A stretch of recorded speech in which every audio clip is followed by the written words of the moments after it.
ಒಬ್ಬೊಬ್ಬರು ಒಂದೊಂದು ಹೇಳಿಕೆಗಳನ್ನು ಕೊಡ್ತಾ ಇದ್ದಾರೆ. ಇದರ ಬಗ್ಗೆ ತನಿಖೆ ಸಂಪೂರ್ಣ ಆದಮೇಲೆ ಇವೆಲ್ಲವೂ ಕೂಡ ಹೊರಗಡೆ ಬರುತ್ತೆ. ಯಾರು ಸುಪಾರಿ ಕೊಟ್ಟಿದ್ರಾ, ಕೊಟ್ಟಿದ್ರೆ ಎಷ್ಟು ಹಣ ಕೊಟ್ಟಿದ್ರು, ಇದೆಲ್ಲ ಡೀಟೇಲ್ಸ್ ಎಲ್ಲ ಬರೋದೆಲ್ಲ ತನಿಖೆ ಆದಮೇಲೆ ಬರುತ್ತೆ. ಸ್ಪೆಕ್ಯುಲೇಷನ್ಸ್ ಮಾಡೋದಕ್ಕೆ ಹೋಗೋದಿಲ್ಲ. ಸರಿ, ಹರೀಶ್ ಪೂಂಜಾ ದ್ವೇಷದ ರಾಜಕಾರಣ ಕಾಂಗ್ರೆಸ್ ಮಾಡ್ತಾ ಇದೆ. ನನಗೆ ಅದ್ರ ಬಗ್ಗೆ ದ್ವೇಷದ ರಾಜಕಾರಣದ ಬಗ್ಗೆ ಹೆಚ್ಚು ಮಾಹಿತಿ ಇಲ್ಲ ನನಗೆ. ಅವರು ಹೇಳಿಕೆ ಏನಾದರೂ ಅವರು ಕೊಟ್ಟಿದ್ದೆ, ಆ ಹೇಳಿಕೆ ಈ ಅವ್ರೇನು ಸೆಕ್ಷನ್ಸ್ ಹಾಕಿದಾರಲ್ಲ ಅದು ಅಟ್ರಾಕ್ಟ್ ಆಗುತ್ತೆ ಇಲ್ವ ಅಂತ ಲೀಗಲ್ ಆಗಿ ಅವ್ರು ಎಕ್ಸಾಮಿನ್ ಮಾಡಿರ್ತಾರೆ. ಇಲ್ಲೇ ಇದ್ರೆ ಯಾಕೆ ಮಾಡ್ತಾರೆ? ಸುಮ್ಮನೆ ಒಬ್ಬರು ಶಾಸಕರ ಮೇಲೆ ಹಾಕೋದಕ್ಕೆ ಬರೋದಿಲ್ಲ. ಏನಾದರೂ ಅವರ ಹೇಳಿಕೆಯಲ್ಲಿ ಅಥವಾ ಅವರ ಸ್ಟೇಟ್ಮೆಂಟ್ಗಳಲ್ಲಿ ಕಾನೂನು ವಿರುದ್ಧವಾಗಿ ಬಂದಿದೆ ಅಂತ ಹೇಳಿದ್ರೆ ಅದು ವೆರಿಫೈ ಮಾಡ್ಕೊಡ್ತಾರೆ. ಅದನ್ನು ಮಾಡಿರ್ಬೋದು.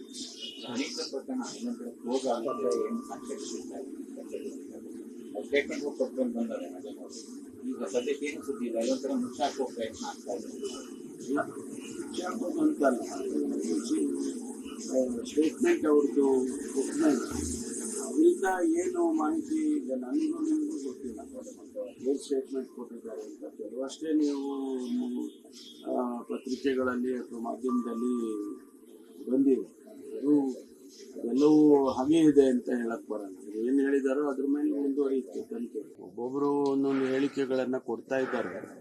ಇದರ ಬಗ್ಗೆ ತನಿಖೆ ಸಂಪೂರ್ಣ ಆದಮೇಲೆ ಇವೆಲ್ಲವೂ ಕೂಡ ಹೊರಗಡೆ ಬರುತ್ತೆ. ಯಾರು ಸುಪಾರಿ ಕೊಟ್ಟಿದ್ರೆ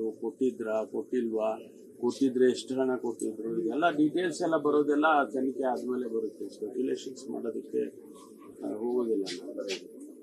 ಸರಿ, ಹರೀಶ್ ಪೂಂಜಾ ದ್ವೇಷದ ರಾಜಕಾರಣ ಕಾಂಗ್ರೆಸ್ ಮಾಡ್ತಾ ಇದೆ. ನನಗೆ ಅದ್ರ ಬಗ್ಗೆ ದ್ವೇಷದ ರಾಜಕಾರಣದ ಬಗ್ಗೆ ಹೆಚ್ಚು ಮಾಹಿತಿ ಇಲ್ಲ ನನಗೆ. ಅವರು ಹೇಳಿಕೆ ಏನಾದರೂ ಅವರು ಕೊಟ್ಟಿದ್ದೆ, ಆ ಹೇಳಿಕೆ ಈ ಅವ್ರೇನು ಸೆಕ್ಷನ್ಸ್ ಹಾಕಿದಾರಲ್ಲ ಅದು ಅಟ್ರಾಕ್ಟ್ ಆಗುತ್ತೆ ಇಲ್ವ ಅಂತ ಲೀಗಲ್ ಆಗಿ ಅವ್ರು ಎಕ್ಸಾಮಿನ್ ಮಾಡಿರ್ತಾರೆ. ಇಲ್ಲೇ ಇದ್ರೆ ಯಾಕೆ ಮಾಡ್ತಾರೆ? ಸುಮ್ಮನೆ ಒಬ್ಬರು ಶಾಸಕರ ಮೇಲೆ ಹಾಕೋದಕ್ಕೆ ಬರೋದಿಲ್ಲ. ಏನಾದರೂ ಅವರ ಹೇಳಿಕೆಯಲ್ಲಿ ಅಥವಾ ಅವರ ಸ್ಟೇಟ್ಮೆಂಟ್ಗಳಲ್ಲಿ ಕಾನೂನು ವಿರುದ್ಧವಾಗಿ ಬಂದಿದೆ ಅಂತ ಹೇಳಿದ್ರೆ ಅದು ವೆರಿಫೈ ಮಾಡ್ಕೊಡ್ತಾರೆ. ಅದನ್ನು ಮಾಡಿರ್ಬೋದು.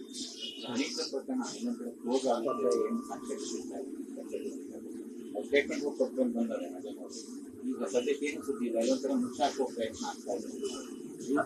ಮುಚ್ಚಾಕೋದು ಅಂತಲ್ಲ,